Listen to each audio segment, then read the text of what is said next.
당현종 이윤기는 보위에 오른 후 요숭, 그러니까 송경 같은 명제상의 도움을 받아서 혼란스러운 전국을 바로잡아 나갑니다.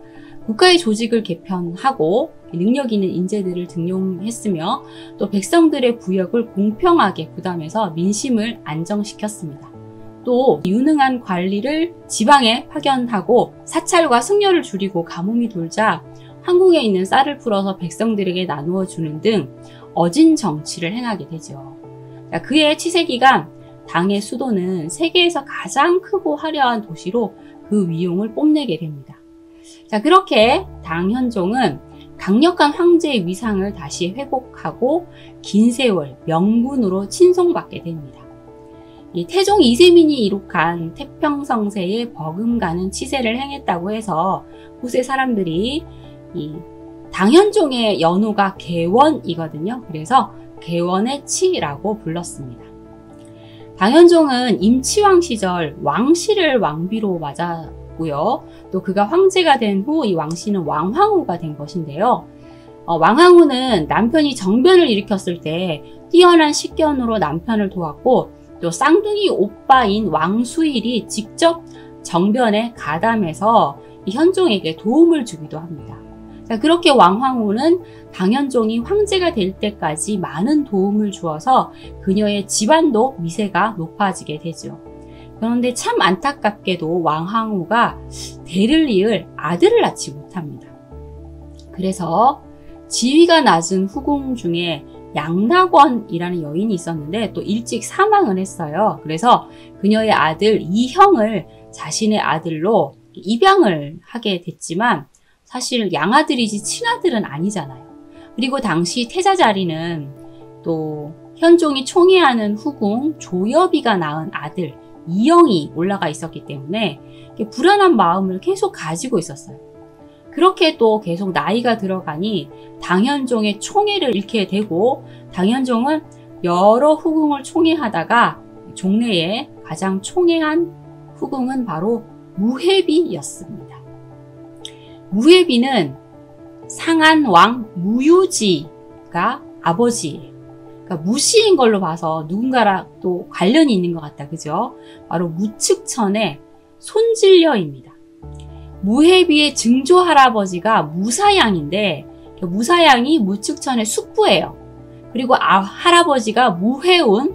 근데 이 무해운은 무측천이 황궁에 들어가기 전에 아버지가 돌아가신 후에 조금 힘든 시기에 이 무측천과 어머니를 괴롭혔던 적이 있어서 나중에 무측천에 의해서 죽게 됩니다. 그리고 무해비의 아버지 무유지도 요절을 해서 이 무해비를 돌볼 사람이 없었어요. 그래서 무측천은 그래도 친척 아이라서 밖에 그냥 내버려 둘 수는 없지 않는가 해서 황궁으로 들여서 이 무해비는 황궁에서 자라게 돼요. 근데 어린 시절부터 굉장히 노래도 잘하고 춤도 잘 추고 또 외모가 또 워낙 뛰어나고 총명한 여인으로 조금씩 성장하게 되는데 당현종이 황궁에 있다 보니 이 무해비를 종종 보게 돼서 즉위를 한 후에 그녀를 후궁으로 삼았던 겁니다. 그렇게 당현종의 총애를 독점하게 된 무해비, 내가 황제의 총애를 받는 후궁이다 하면서 아나무인으로 굴고 황후까지 무시하는 태도를 보입니다.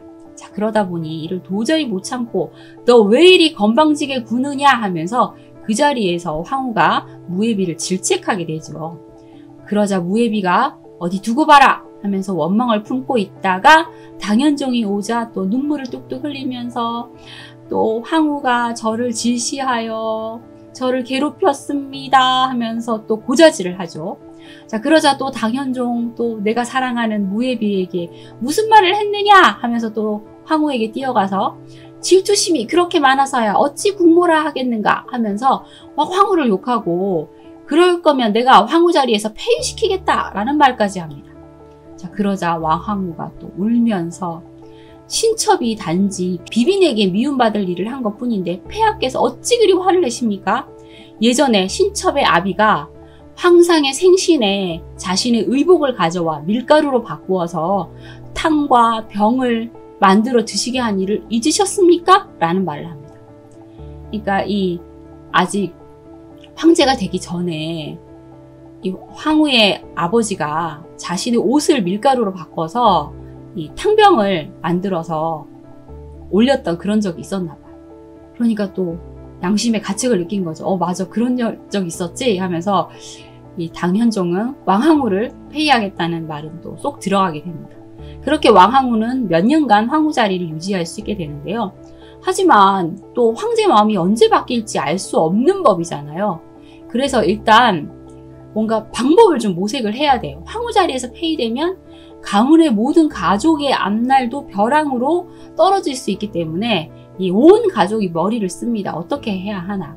그런데 가장 좋은 방법은 황후가 황자를 낳는 것이 가장 좋은 방법이겠죠. 그래서 왕항후와 가족은 무고라도 행해서 하늘의 도움이라도 받아서 아들을 낳아야겠다는 생각을 합니다. 그래서 무고를 정말 잘한다는 명호라는 이름의 승려를 데리고 오는데, 이 명호가 남두 북두에 제사를 지내고 병영목, 그러니까 벼락 맞은 나무를 구해다 당현종의 이름을 새긴 패를 만들어서 몸에 지니면 내가 그 다음에 법수를 펼치겠소 라는 말을 합니다. 그래서 왕항후가 이 패를 차서 이제 몸에 지니고 있으면 빠른 시일 내에 황자를 낳고 이 대통을 계승할 수 있고, 이 왕항후는 무측천과 같이 높여질 것이다 라는 말을 들은 것이죠. 그래서 이 말을 철석같이 믿은 이 왕씨 집안 사람들이 이 벼락 맞은 나무를 막 수소문해서 구에다가 몰래 당현종의 이름을 써넣은 패를 또 만듭니다. 그래서 인편으로 궁에 들여보내서 왕항후가 그것을 몸에 지니게 되죠. 자, 그런데 이 황궁의 비밀이 어디 있겠습니까? 이 이야기가 무해비의 귀에 들어가게 되지요. 그래서 당연히 또 당현종에게 일러 바치는데, 이런 이유로 패를 가지고 있다 하지 않고 왕항후가 아무래도 무고를 행한 것 같은데 혹시 황제를 저주하는 그런 무고가 아니었을까요? 라고 말을 한 겁니다. 그래서 당현종이 또 불같이 화를 내면서 왕항후의 처소에 쳐들어가서 무고의 증거품을 찾는데, 자신의 이름이 적힌 패를 왕항후가 몸에 지니고 있는 겁니다. 왕항후가 현종에게 저는 다만 아이를 낳으려는 간절한 마음만 있었을 뿐이지 그 어떤 아기를 가진 적도 없습니다 하면서 울고 매달리는데, 당현종은 이 왕항후의 말을 들으려고 하지 않았죠. 자, 724년 당현종은 친히 조서를 입안해서 품행이 단정하지 못했다는 이유로 왕항후를 폐위해서 서인으로 강등시키고 냉궁으로 유폐시켜 버립니다. 그리고 왕씨 가족 전부 관직에서 해임시키고 자기도 몰수해 왕씨 집안은 완전히 몰락하게 되죠. 자, 그때까지 이제 무해비는 후궁이긴 했지만 해비는 아니었어요. 그런데 이 왕항후가 물러난 그 해에 해비가 되었고, 그 소식을 듣고 더 가슴을 치며 울분을 토해냈던 왕항후는 결국 냉궁에서 사망하게 됩니다. 무해비는 여러 번 유산을 하다가 연이어서 2남 1녀를 낳아요. 이렇게 태어난 3명의 아이는 아름다운 무해비를 닮아서 모두 다 용모가 뛰어났는데 안타깝게도 모두 요절을 합니다. 그리고 다시 아들을 낳았는데 이 아들이 바로 수왕 이모예요.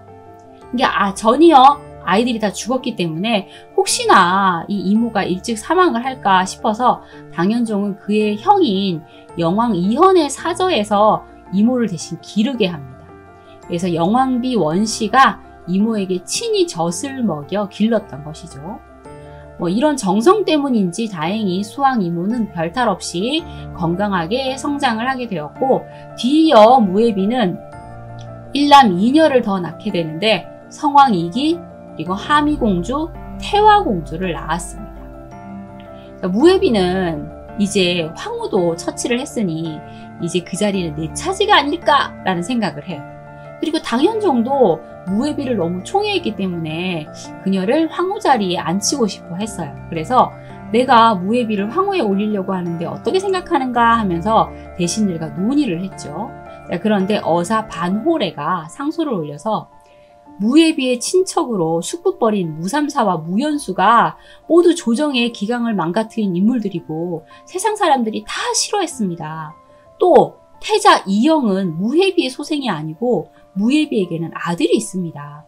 일단 무해비가 황후에 오르면 아마도 그녀는 사심으로 태자의 지위를 불안하게 할 것입니다 하면서 무해비를 황후로 올리는 것을 반대합니다. 이때만 해도 현종은 아직 총기가 있었던가 봐요. 그래서 반호례, 상소례를 받아들여서 무해비를 이 황후 자리에 앉히지 않습니다. 그런데 뭐 황후라는 지위를 얻지 못했을 뿐이지 황제의 총애를 받는 무해비는 이 황궁에서 거의 황후와 같은 대접을 받고 있긴 했죠. 황후가 될 기회를 놓쳐버린, 좌절해버린 이 무해비.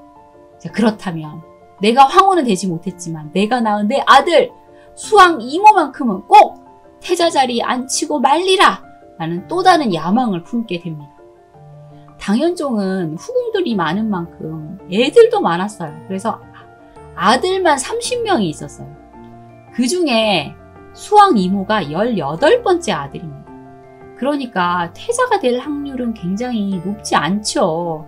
그런데 황제의 총애를 받는 무해비의 아들이라면 가능성이 있을 수도 있다라는 생각으로 무해비는 포기하지 않았던 겁니다.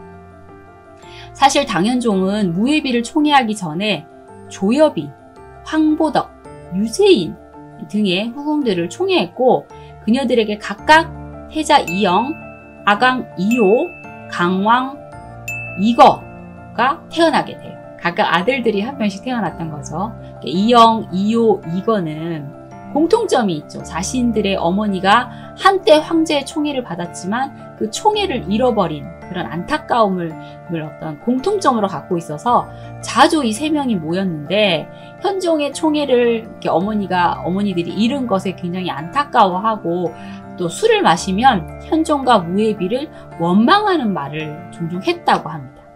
그런데 이 무해비의 딸 하미공주가 양회라는 사람과 혼인을 했거든요. 그러니까 부마가 된 거죠, 양회가.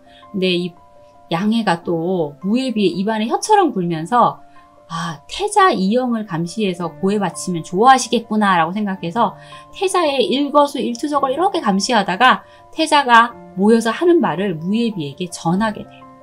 이 기회를 놓칠 수 없었던 무해비가 또 당현종이 왔을 때 울면서 태자가 결단을 해서 첩과 첩의 아들을 해치려고 합니다. 그리고 황상을 원망하는 말까지 했다니까요 하면서 또 호소를 하죠. 당현종은 무해비의 말을 듣고 또 대노합니다. 그래서 또 재상을 불러서 내 이놈 나를 원망하는 말을 하다니 태자를 폐위시키리라 라는 말을 합니다.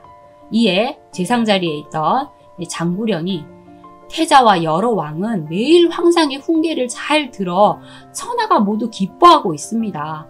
폐하는 황위에 오른 지 오래되었고 자손도 번성하고 있는데 어찌 하루아침에 새 아들을 버리려 하십니까? 춘추 전국시대에 진원공은 총비 여희의 거짓된 말에 혹해서 아들 신생을 죽게 해서 나라를 혼란에 빠뜨렸습니다. 한무제도 강충의 무고로 태자에게 화를 미쳐 경사에 피바람이 불었습니다. 진해제에게 현명한 아들이 있었는데 가난풍이 모함을 해서 결국 죽게 만들었습니다.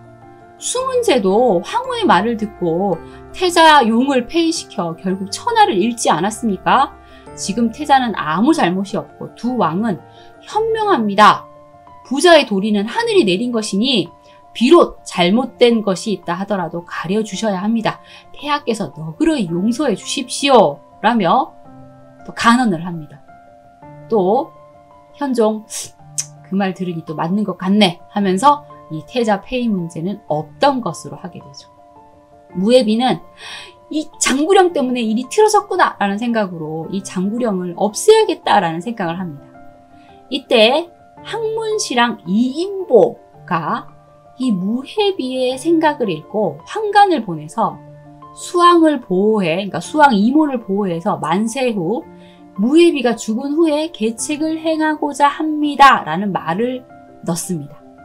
그때도 때마침 누가 이인보를 청거하자 무해비는 그를 동중서 문화삼품이라는 요직에 올라갈 수 있게 해주죠. 이인보는 구밀복검, 그러니까 입에 꿀을 바르고 뱃속에 칼을 품고 있다라는 고사성어를 만들어낸 아주 모략에 능한 인물이었는데요. 이런 이인보와 무예비가 손을 잡았으니 무슨 일이라도 일어나겠죠. 두 사람은 이 안팎에서 자신과 뜻이 다른 자들을 쳐내 나갑니다.